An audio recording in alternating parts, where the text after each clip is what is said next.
Hello everybody, this is Rich Michael Jones. Time for the Bible read for June 8th. 1 Kings 3. Solomon loved the Lord and followed all the decrees of his father David, except that Solomon too offered sacrifices and burned incense at the local places of worship. The most important of these places of worship was a Gibeon. So the king went there and sacrificed 1,000 burnt offerings. That night the Lord appeared to Solomon in a dream. God said, "What do you want? Ask and I will give to you." Solomon replied, "You showed faithful love to your servant my father David because he was honest and true and faithful to you.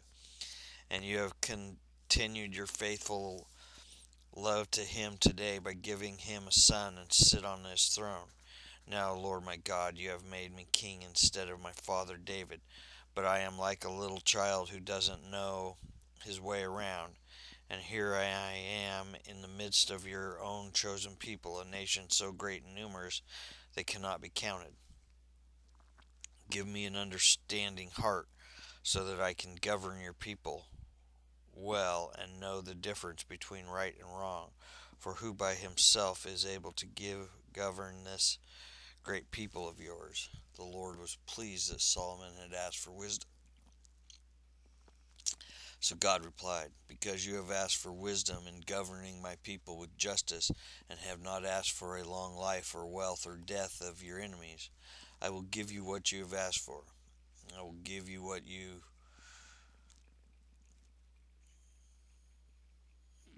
a wise and understanding heart, such as no one else has had or ever will have.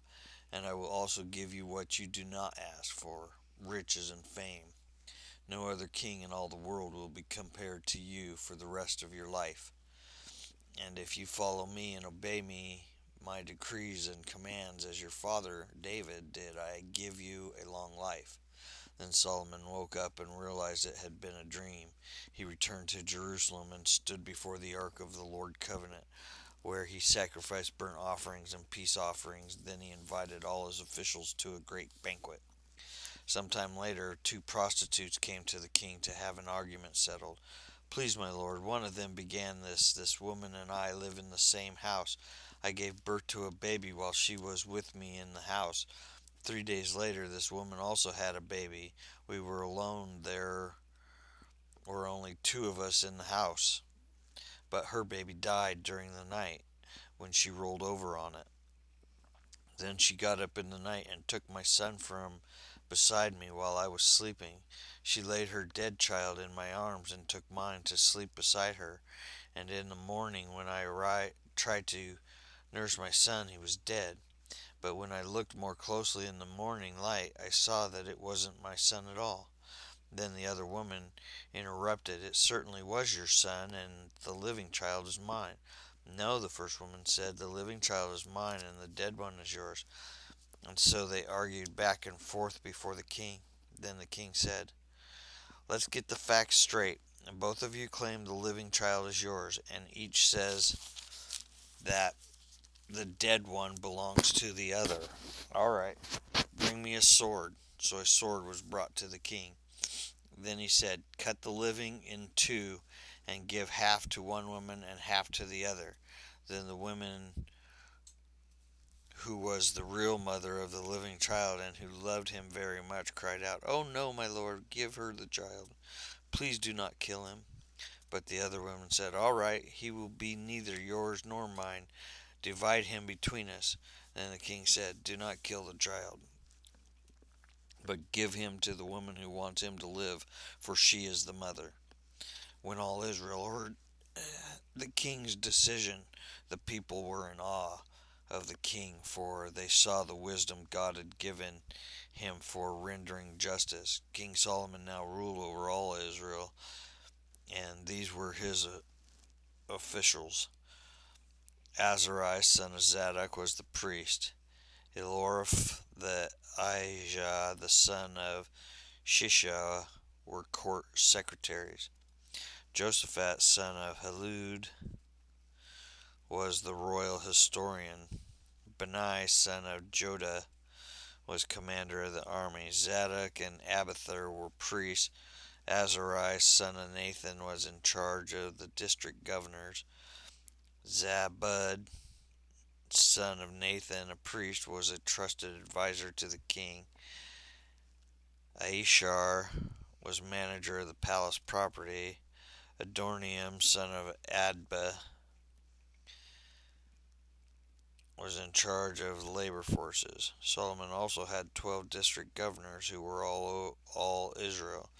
They were responsible for providing food for the king's household. Each of them arranged provisions for 1 month of the year. These are the names of the 12 governors: Ben-Hur in the hill country of Ephraim, Ben-Deker in Makaz, Shalbim, Bethshemesh, and Elon Beshimen, Ben-Hest in Arubath, including Soko and all the land of Hepher, Ben-Abinadab and all Nephalath, one of Solomon's daughters, Bana, son of Elud in Tanakh, and Megiddo, all of Bashan near Zarthan below Jezreel, and all the territory from Bashan to Abel and over to Jokmin. Ben-Geber and Ramoth Gilead, including the towns of Jer, named for Jer, the tribes of Manasseh in Gilead, and in the Argob region of Bashan, including 60 large fortified towns with bronze bars at their gates. Anadab, son of Iddo in Mahanaim, Hamaz in Naphtali, he was married to Basemath, another of Solomon's daughters. Bunah, son of Hushai in Asher and Aloth. Josaphat, son of Paru in Issachar. Shimei, son of Elah in Benjamin. Geber, son of Uri in the land of Gilead, including the territories of King Sihon of the Amorites and King Og of Bashan. There was also one governor over the land of Judah. The people of Judah and Israel were as numerous as the sands on the seashore. They were very contented with plenty to eat and drink. Solomon ruled over all the kingdoms from the Euphrates River in the north to the land of the Philistines and the borders of Egypt in the south. The conquered people of those lands sent tribute money to Solomon and continued to serve him throughout his lifetime. The daily food requirements for Solomon's palace were 150 bushels of choice flour, 300 bushels of meal, also 10 oxen from the fattening pens, 20 pastured fed cattle, 100 sheep or goats, as well as deer, gazelle, roe deer, and choice poultry. Solomon's dominion extended over all the kingdoms west of the Euphrates River from Tiphsah to Gaza, and there was peace on all his borders during the lifetime of Solomon. All of Judah and Israel lived in peace and safety, and from Dan in the north to Beersheba in the south, each family had its own home and garden. Solomon had 4,000 stalls for his chariot horses, and he had 12,000 horses. The district governors faithfully provided food for King Solomon and his court. Each made sure nothing was lacking during the month assigned to him. They also brought the necessary barley and straw for the royal horses in the stables. And God gave Solomon very great wisdom and understanding and knowledge as vast as the sands of the seashore. In fact, the wisdom exceeded that of all the wise men of the east and the wise men of the Egypt. He was wiser than anyone else, including Ethan the Ezrahite and the sons of Mahol, Heman, Calco, and Darda. His fame spread throughout all the surrounding nations. He composed some 3,000 proverbs and wrote 1,005 songs. He could speak with authority about all kinds of plants, and from the great cedar of Lebanon to the tiny hyssop, and grows from cracks in the wall. He could also speak about animals, birds, small creatures, and fish. And kings from every nation sent their ambassadors to listen to the wisdom of Solomon.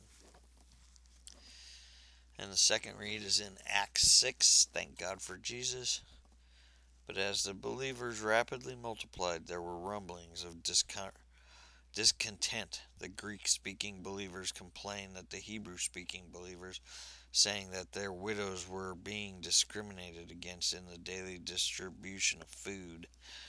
So the 12 called a meeting of all the believers. They said, "We apostles should spend our time teaching the Word of God, not running a food program. And so, brothers, select 7 men who are respected and are full of the spirit of wisdom. We will give them the responsibility, and then we apostles can spend our times in prayer and teaching the Word." Everyone liked this idea, and they chose the following: Stephen, Philip, Properus, Nicanor, Timon, Parmenas, Nicholas, Antioch.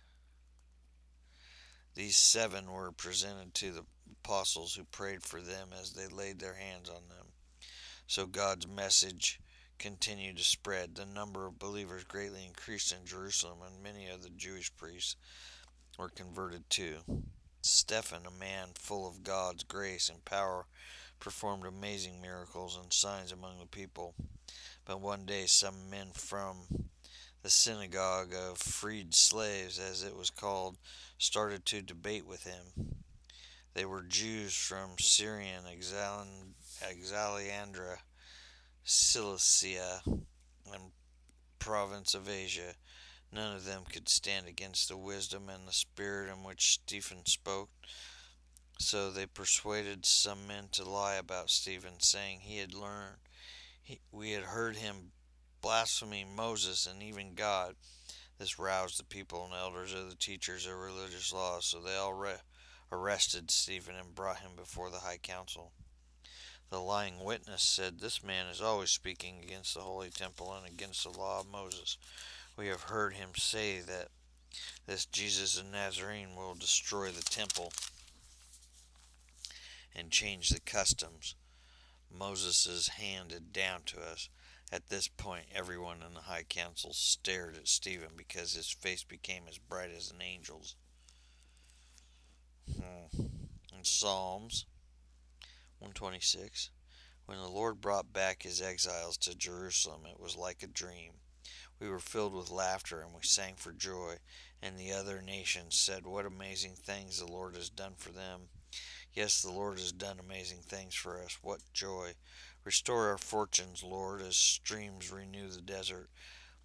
Those who plant in tears will harvest with shouts of joy. They weep as they go to plant their seeds, but they sing when they return with the harvest. Proverbs, it is good for workers to have an appetite. An empty stomach drives them on. Scoundrels create trouble. Their words are a destructive blaze. That's the read for